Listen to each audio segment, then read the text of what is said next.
Hello, this is Meghnad and you're watching Sansad Watch, where we tell you what the leaders you elected have been doing for you. Here are the highlights from last week.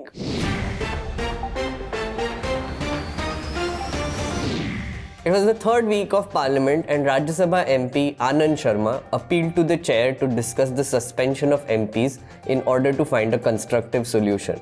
The chairman said that the issue can only be resolved if both sides come together to sort it out and dismissed their request. Parliament was disrupted over demands for the removal of Minister of State for Home Ajay Mishra Teni. Multiple adjournments were filed in both houses and rejected by the speakers. Disruptions in both houses followed from Wednesday through Friday. Piyush Goyal addressed the Rajya Sabha and said that the opposition has no regrets for disrupting the house. He pointed out, quote, even on such an auspicious day when a temple's construction is starting in Kashi, they are creating a ruckus in the house, unquote. After several adjournments, the Rajya Sabha took up a short duration discussion on the Omicron variant of COVID-19. The opposition leaders were unhappy and pointed out that the health minister was not present for the discussion. A privilege motion was moved against nominated member and former Chief Justice of India Ranjan Gogoi. The motion was filed by 2 TMC MPs and 3 Congress MPs for his controversial comments.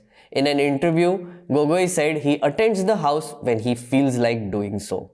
Jairam Ramesh tabled the Joint Parliamentary Committee report on the Data Protection Bill nearly after 2 years of consideration. He said that if the government is accommodative, the opposition can discuss the issue in detail. 2 prominent groups from Ladakh, People's Movement for 6th Schedule for Ladakh and Kargil Democratic Alliance, are spearheading an agitation to get the government to add Lok Sabha seats for Kargil and Leh districts. There is also an additional demand to add a separate seat for Ladakh region in the Rajya Sabha.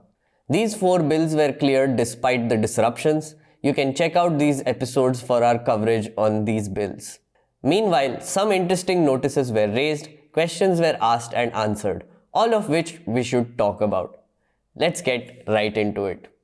Our main focus today is on this very important thing that is happening, which will change the way you access, use and interact on the internet forever.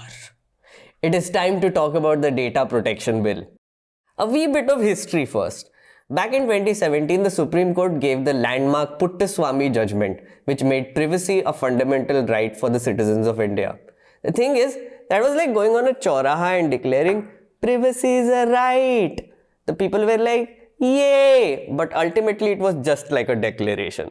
There is no real law which makes it a right and provides protection to the citizens. So, conversation started on having one such law which not just protects privacy, but also details out how personal data will be handled within the borders of India. 2 years later, in 2019, a committee formed under the chairmanship of retired Justice Shri Krishna came up with a draft bill to do that and called it the Personal Data Protection Bill. It was introduced in Lok Sabha and then referred to a joint parliamentary committee headed by Jairam Ramesh. That was 2 years ago. And finally, last week, after much deliberation and consideration, the committee submitted its report to Parliament. They have suggested multiple changes to the original bill and given a giant 542-page report with all the reasons. So what I'm going to do today is condense that 542 pages into 3 main things that this report says. Let's go. Okay, so number 1, the bill does not differentiate between personal and non-personal data. You see, one of the biggest changes is the name of the bill itself. The earlier version was called the Personal Data Protection Bill. Now it's called the Data Protection Bill. The word personal is just gone. Basically, there are 2 kinds of data. There is your data, the data which you give on the internet which can be used to identify you, classify you and define your attributes like age, gender, education, qualification, etc. That's personal data. Then there is non-personal data, which is basically data that cannot be linked to an individual. It is anonymous data which can be used to create products, do research and create statistics. For instance, finding out what age group of people are interested in ordering this fascinating item from Amazon. What the heck is this face? Please don't get this for your kids. Oh, and please don't definitely get it for yourself because it's creepy. Anyway, if many people order this creepy doll and the stats of who ordered it is anonymized and cannot be linked to an individual, then it's non-personal data. So common sense dictates that personal data should have more protections than non-personal data, right? Well, tough luck because the committee doesn't think so. It recommended setting up just one data protection authority to protect all data and not classify it into personal and non-personal data. Not just that, the committee has made it worse by recommending a form of social media surveillance. The new data protection bill emphasizes on verification of users by social media platforms.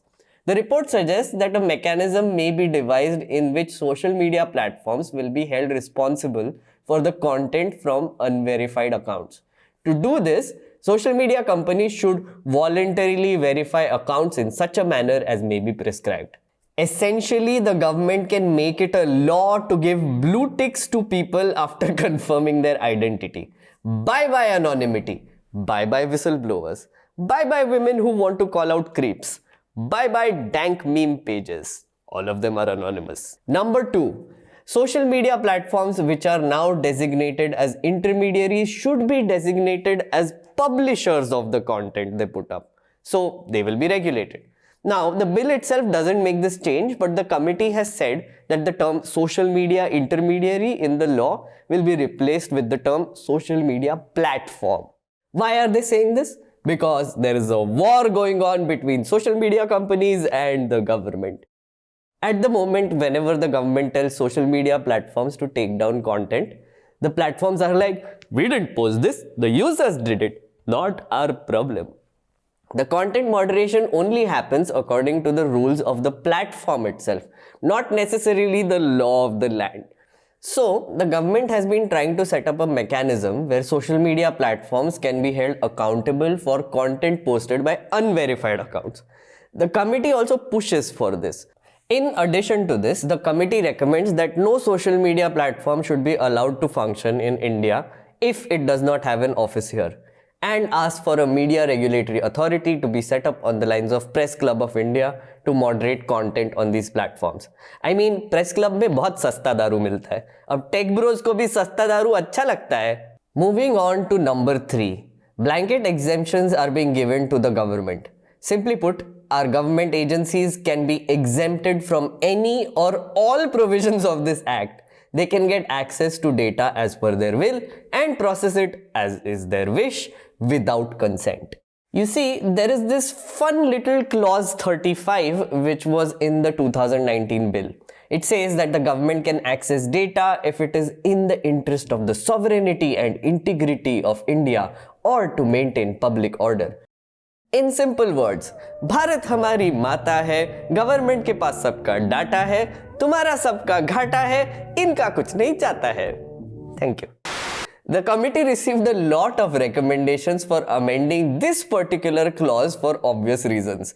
So, the committee went all Indian dad on this and said, in autocratic countries that usurp global data, these conversations with regard to national security and individual freedom are not possible.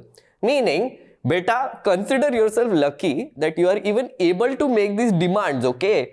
Try doing this in North Korea, go! In addition to this, the committee also goes all Sharma ji ka beta. It says, बाजू वाले Singapore को देखो, there is no data protection law applicable to the government. China को देखो, their government has access to all the data of its citizens. So yeah, total dad moves. But after all this, the committee also quietly acknowledges that there is a tiny possibility that the government might misuse data.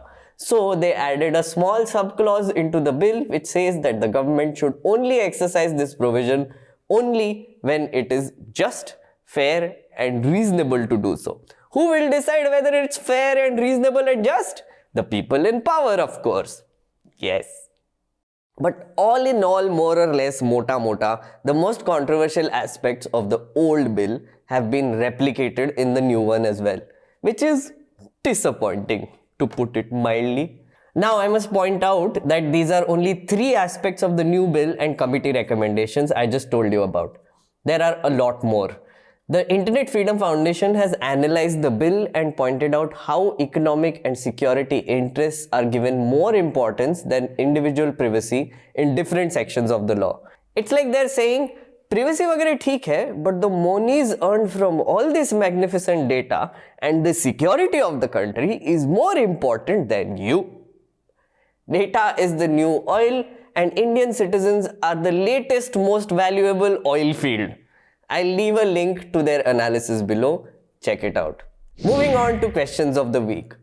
MP V. Vijay Sai Reddy asked whether the ministry will consider counting OBCs in the current census.